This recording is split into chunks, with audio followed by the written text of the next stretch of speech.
God, my name is Silas Oddman, and we're here today at Far Rock Talk Interviews. And I have my friend here, his name is BD Jaynkins. And my friend BD Jaynkins has been afflicted with hypodinglitis. And I'm going to let him explain what that hypodinglitis is. Well, Silas, I've been diagnosed with a syndrome that has been called Hypodinglitis syndrome. It's when you have a penis that is so large. Well, it's just so large. It's unhealthily large. I really can't, have relations with anyone. So, like as an adult, kind of sends me into a certain type of isolation. And, I guess you could really foresee, I'm going to assume that everyone out there could foresee all the problems that could arise with the penis that's just too large. And it's a serious issue because, out there in the general public, everyone thinks, wow, he has a large penis, he should have it good. All the girls want him and everything. And true, you have a few freakazoids out there who have piqued their interest, but even after that, I mean, they get intimidated, they get scared of my manhood. And that it's really depressing. I mean, I have bouts with depression, schizophrenia. I mean, just the course of events that my life have led. This is a serious issue, and I think the people should be made aware of it so that a sensitivity could grow to this issue. Why, Silas, are you laughing at me? No, I'm not chuckling. Well, I don't mean to chuckle there, so you have to, understand there. This is new for me. You have to understand that. I apologize to you there, BD. Do I see you snickering, Why, Silas? I ain't the one to play with, Why, Silas. I'm telling you, you better stop that. Brother, you need to calm yourself down before I calm you down there. Well, I do see the seriousness of this issue there, Mr. BD Jaynkins, and I feel for you. I understand that. I empathize with you, empathize on all the thighs. What I want to know was this really an issue at birth? How early did it, did it become an issue? Was it at birth an issue? Well, when I first was born, I guess, from what I hear, the family was all happy and everything. They thought I was going to be well endowed, the male, even the females of the family. They thought, I'd go on into, I guess, enjoy a great sex life or whatever, maybe acquire certain privileges from having a big penis or whatnot that comes with that.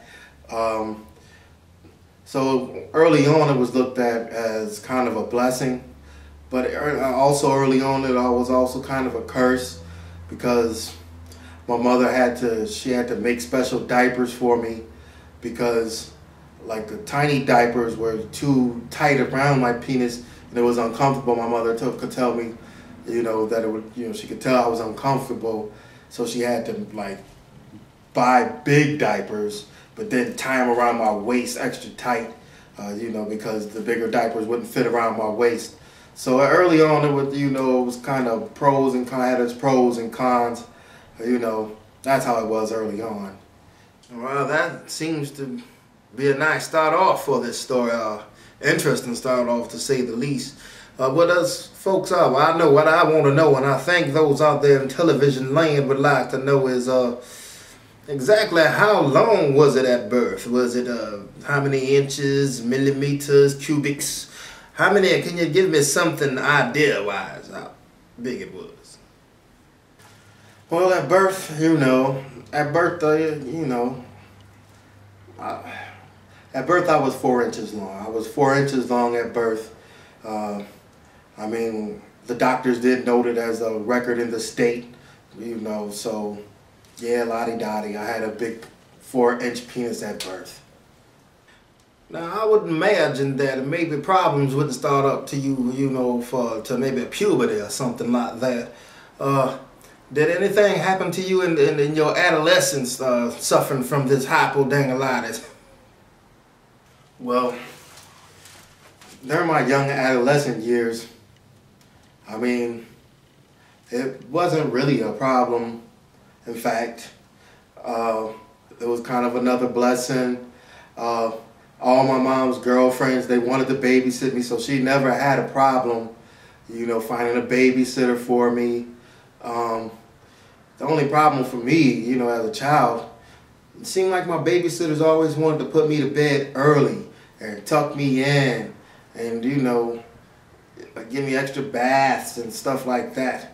I didn't like going to bed at 6 o'clock, 6:30, you know, all these excessively long bedtime stories, things of that nature. So in adolescence, it was cool. You know, I had a lot of babysitters, you know. I mean, in fact, my mom told me there was a couple fights, physical fisticuffs, on who would be able to babysit me. They really wanted to babysit me when I was young. Really wanted to babysit me. Well, wow. I mean, I think our folks out there in TV land are just astonished as I am. Did they fondle you or anything of that? You know, anything like that? Fondling? No fondling really, as I can remember. I mean, I don't remember too much then.